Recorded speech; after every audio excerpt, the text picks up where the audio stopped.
Suzanne von Richthofen voltou a ser citada após admitir que tomou uma atitude controversa depois da morte do tio, Miguel Abdala Neto, um empresário e dono de um patrimônio milionário. Suzane, condenada pela morte dos pais, teria entrado na casa do tio e retirado um carro, enquanto o processo judicial ainda está correndo. Quem vai explicar essa história pra gente é a Daiane Oliveira, aqui no Plantão do Meteoro.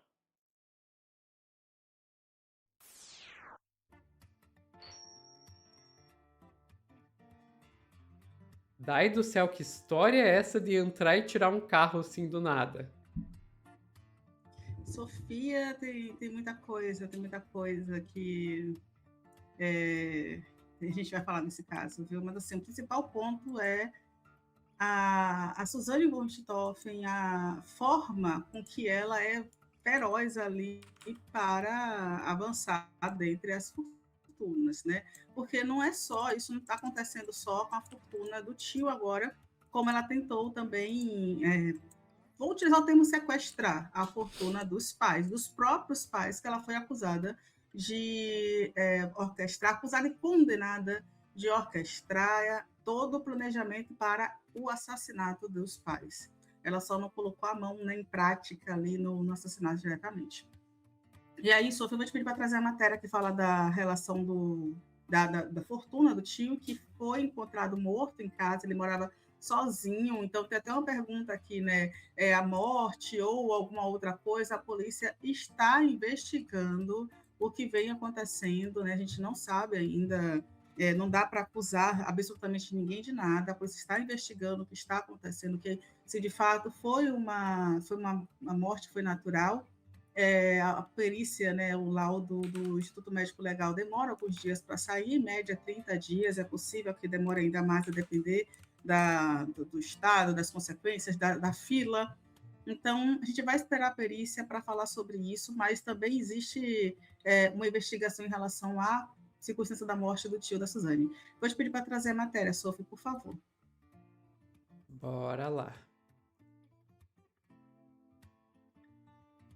Do tio de Suzane von Richthofen teve um novo desdobramento. A ex-detenta teria informado à justiça que adotou medidas consideradas urgentes para preservar o patrimônio deixado pelo parente, segundo apurou a coluna Fábio Oliveira. Até o momento, nenhuma pessoa foi oficialmente nomeada para administrar os bens do espólio do tio de Suzane, Miguel Abdala Neto. As providências teriam sido tomadas após a invasão à casa de Miguel, localizada no bairro do Campo Belo, na zona sul de São Paulo, quando parte dos itens da residência foi levada. Diante da situação, Suzane teria providenciado, por iniciativa própria, a soldagem do portão externo e da porta do imóvel, com o objetivo de evitar novas invasões e furtos. Durante a adoção das medidas, ela teria sido acompanhada pelo filho de uma prima do falecido. Um veículo que estava na garagem da residência, que pertencia a Miguel, foi transferido para outro local, considerado mais seguro, mas o endereço não foi identificado. O automóvel é avaliado em mais de R$ 120 mil, segundo fontes. Suzane aproveitou a oportunidade para apresentar à justiça documentos que, segundo ela,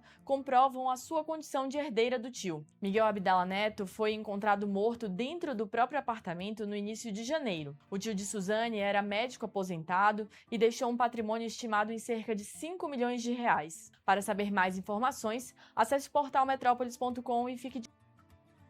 Aí, muito obrigado, Petrópolis. Pois é, Sophie, a família da Suzane, alguém perguntou aqui sobre se ela poderia utilizar essa fortuna, se ela poderia, de fato, fazer parte da herança do tio. E, insanidade, ela, de acordo com o judiciário, ela poderia sim, porque o tio ele não teria herdeiros diretos, ele não tem filhos, não deixou um testamento. Então, nesse caso, a Suzane e a prima poderiam, a prima da Suzane, né, os sobrinhos poderiam receber essa herança. É possível, sim, ela foi excluída da herança dos pais. Os pais da Suzane, quando faleceram, deixaram cerca de R$ 10 milhões, Sofia. E a gente vai falar um pouco até sobre isso. Eu vou te pedir para trazer a outra matéria, por gentileza, da Metrópolis também, porque quando os pais da Suzane faleceram, ela travou, junto com o irmão, uma longa luta na justiça, e a gente tem, infelizmente, uma questão aí que o irmão teria dilapidado esse patrimônio, não era de interesse do irmão, e aqui não é nenhuma crítica ao irmão, gente, por favor, uma adolescente, foi deixada como adolescente aos cuidados de outras pessoas, que teve os pais assassinados, a mando da irmã, e foi um caso extremamente violento, midiático, e é uma pessoa que vive com cuidados, né, psiquiátricos, com todo um cuidado, agora inclusive recluso. E aqui a matéria traz que o irmão de Suzane von Richthofen transformou a herança em uma dívida milionária. A herança, que foi estimada em quase 10 milhões de reais, tornou-se uma bola de dívidas de IPTU e condomínios atrasados em São Paulo. Houve aí um problema de administração que não começou necessariamente com o Andréas, porque ele era menor e ele ficou sob os cuidados de outras pessoas ao longo desse período. E a matéria que cita que a lista dos bens da família von Richthofen ali tinha, além da longa batalha judicial, incluía carros, terrenos, imóveis e dinheiro em contas correntes e aplicações. Mais de 2 décadas após o crime que chocou o país, a Andréas acumula 24 ações na Justiça de São Paulo por dívidas do Imposto Predial, Territorial e Urbano, que é o IPTU, e condomínios atrasados. O débito chegava aí a cerca de R$ 500 mil. A informação foi divulgada pela coluna True Crime, do jornalista e escritor Ulisses Campbell, do jornal O Globo. Depois a gente teve outras questões aí em relação ao Andréas, inclusive ele chegou a ser internado em clínicas psiquiátricas, depois ele ficou mais recluso, ele, né, foi morar numa chácara bem distante. A gente, mais uma vez, tem uma Suzane que é vendida mediaticamente como uma jovem maravilhosa, uma menina doce, uma moça ali que, poxa, ela cometeu um erro ao pedir o assassinato de Suzane Louise, perdão, da mãe e do pai, né, que tinham ali, que eram jovens, que tinham a vida inteira pela frente, e que ela decidiu que já poderia se findar, porque não era de acordo com o relacionamento dela, nem com as práticas que ela estava tentando levar à vida. A Suzane, hoje, ela está na faixa aí dos 40 anos, ela foi condenada a 40 anos de prisão, ficou presa durante um bom tempo. Ela, inclusive, a gente pode pontuar uma coisa, Sofia, sobre a Suzane, ela teve possibilidade de sair do presídio de várias vezes, mas ela não saiu por temer a própria segurança, ela preferiu ficar no processo dentro do regime prisional. Hoje não, está vivendo no interior, está cuidando da própria vida, mas tem aí umas questões em relação à tomada de herança e uma nova briga judicial entre ela e a prima para a herança aí de cerca de 5 milhões do tio. E outra coisa, só para a gente finalizar, Sophie, a Suzane, ela é acusada de levar, né, e aí é importante que a gente fale sobre isso, levar itens de dentro da casa do tio, uma casa que teria sido furtada. E a polícia agora investiga também se esse furto não teria sido a mando de alguém. É um caso que vai dar o que falar nos próximos dias também, viu, Sofia? Vai dar bastante o que falar, Dai. O caso Suzane von Richthofen é um caso que marcou a imprensa brasileira, e isso em parte tem a ver com o caso, quanto o caso é chocante, isso em parte tem a ver com a classe social das pessoas envolvidas, mas isso também em parte tem a ver com a capacidade da Suzane de ser manipuladora, né, de manipular inclusive a própria imagem pública.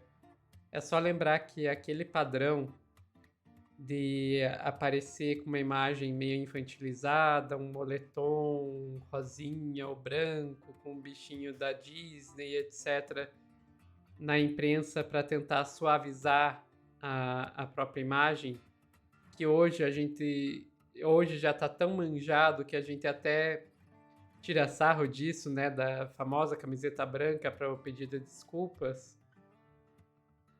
A primeira pessoa que fez isso foi ela. Ela inaugurou o pedido de desculpas com camiseta branca, sabe? Então, é uma pessoa que sabe manipular. E aparentemente, ela continua fazendo isso até hoje. Até hoje ela ainda está manipulando a imprensa, o público. É só que eu não sei até que ponto a imprensa é inocente nisso aí, ou quanto que a imprensa não se deixa ser manipulada também em troca de Ibope. Pode ser. Mas é bastante interessante isso. E tudo isso me leva a crer, Dai, que a Suzane não vai sair da imprensa tão cedo. Ela nunca saiu de verdade porque todo ano, literalmente todo ano, enquanto ela estava presa, tinha que sair pelo menos uma reportagem por ano falando da saidinha dela pro Dia dos Pais e das Mães, né? Então, isso evento anual. Agora que ela não está mais cumprindo pena em regime fechado, nem se fala. A imprensa vai surfar até não poder mais. E ela vai aproveitar isso até ela não poder mais também. Parece que a única pessoa que está sendo feita de bobo nessa história é o público.